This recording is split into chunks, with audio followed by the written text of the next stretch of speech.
మాటలు నేను విన్నప్పుడే ఇద్దరికి ఒక సరి సమానం ఉంటుంది, బాగుంటుంది.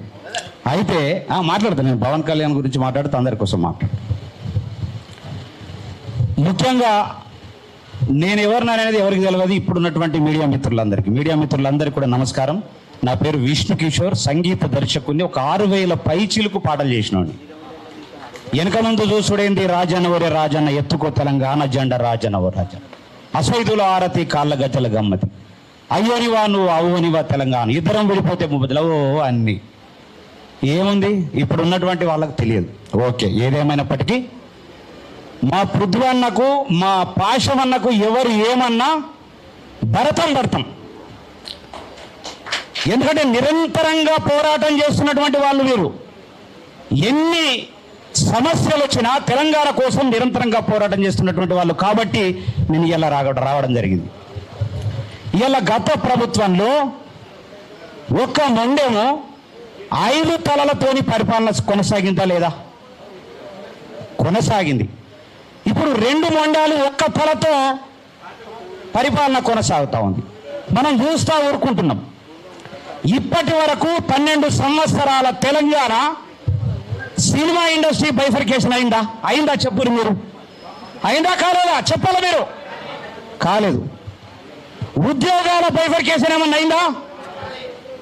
నీళ్ళ బైఫర్కేషన్ అయిందా? ఎందుకు కొట్లాడతలే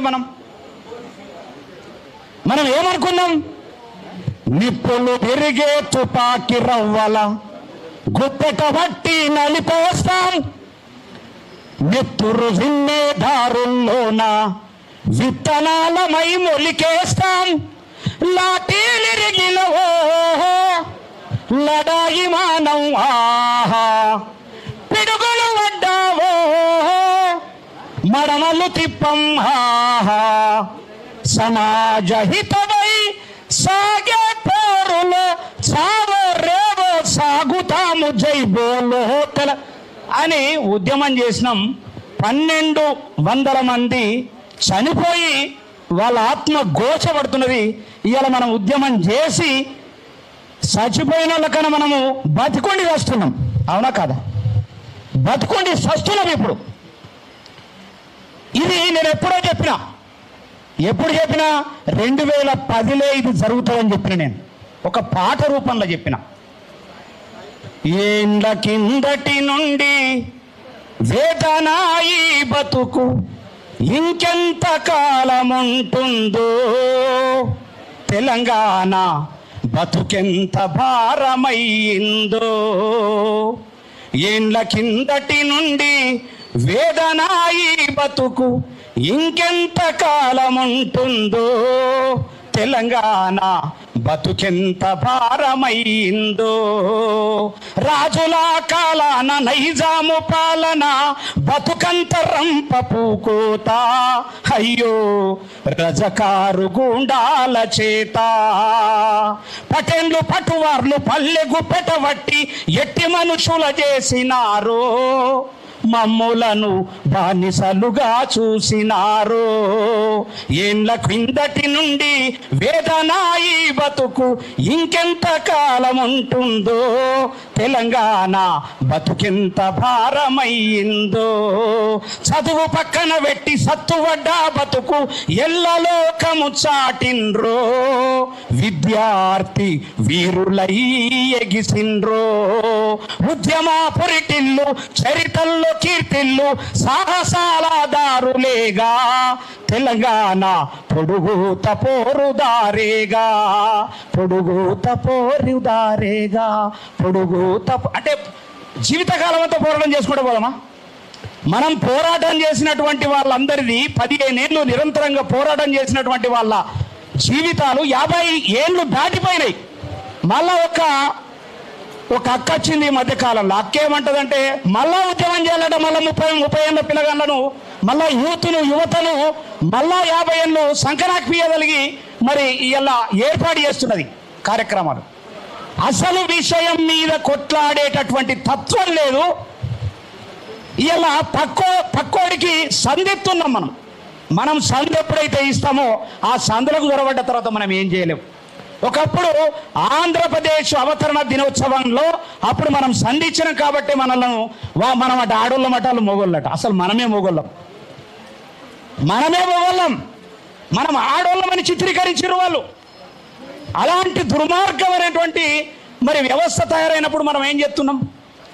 పవన్ కళ్యాణ్కు తెలంగాణతోనేం పని? పక్కకు తమిళనాడు పోయి పోటీ చేయొచ్చు కదా, కర్ణాటక పోయి పోటీ చేయొచ్చు కదా.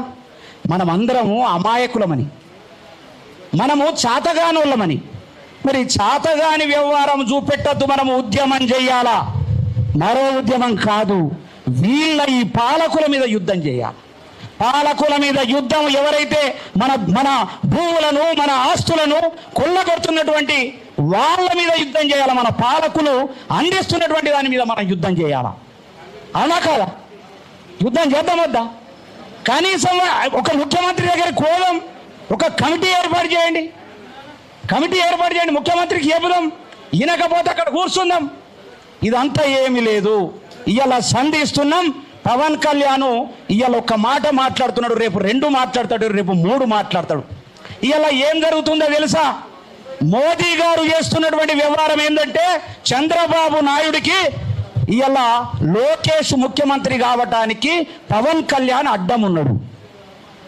పవన్ కళ్యాణ్ అమాయకమైనటువంటి తెలంగాణకు పంపించేస్తే ఈయన ఆడ ముఖ్యమంత్రి అవుతాడు, ఈడ ముఖ్యమంత్రి అయితే 2 రాష్ట్రాలను దోపిడీ చేయొచ్చు అనేటటువంటి ఆలోచనతోని ఇక్కడ పంపిస్తుంటే, మనమేమో ఏమెరగనట్లు ఇలా మీటింగులు పెట్టుకుంటా, అరే ఆడు తిట్టిండు వీడి తిట్టిండు అనుకుంటా పోతుంటే, జీవిత కాలం అంతా తిట్లు తింటమే తప్ప, ఉద్యమం చేసి చచ్చిపోతామే తప్ప. నాకు తెలిసినటువంటి వాళ్ళు ఇప్పటికీ 200 మంది చచ్చిపోయారు, ఉద్యమాలు చేసినటువంటి వాళ్ళు.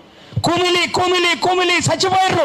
మరి మనం కూడా చచ్చిపోతాము, రేపు వచ్చేటటువంటి యువత కూడా ఎటు కాకుండా అవుతారు. ఇలా ఫార్మా కంపెనీలలో ఏ కంపెనీ అయినా అందులో తెలంగాణ సంబంధించినటువంటి ఉద్యోగస్తులు ఎంతమంది ఉండో డాటా తీయమని చూద్దాం. ఎంతమంది ఉన్నారో డాటా తీయమని చెప్పండి చూద్దాం. ఇలా తెలంగాణను సర్వనాశనం చేయడానికి ప్రయత్నం జరుగుతూ ఉన్నది.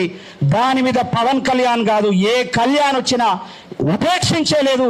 ఖచ్చితంగా వ్యతిరేకించాల్సినటువంటి బాధ్యత మనందరికీ ఉన్నదని, తప్పకుండా అటువైపు మనం అందరం ఆలోచించాలని, తప్పకుండా అందరూ మాట్లాడేంత మట్టుకు మీరందరూ కూడా ఉండాలని మీ అందరికి కూడా కోరుతూ, తప్పకుండా మన తెలంగాణను మనం రక్షించుకుందామని తెలియజేస్తూ నాకు అవకాశం ఇచ్చినటువంటి పృథ్వీరాజ్ అన్నకు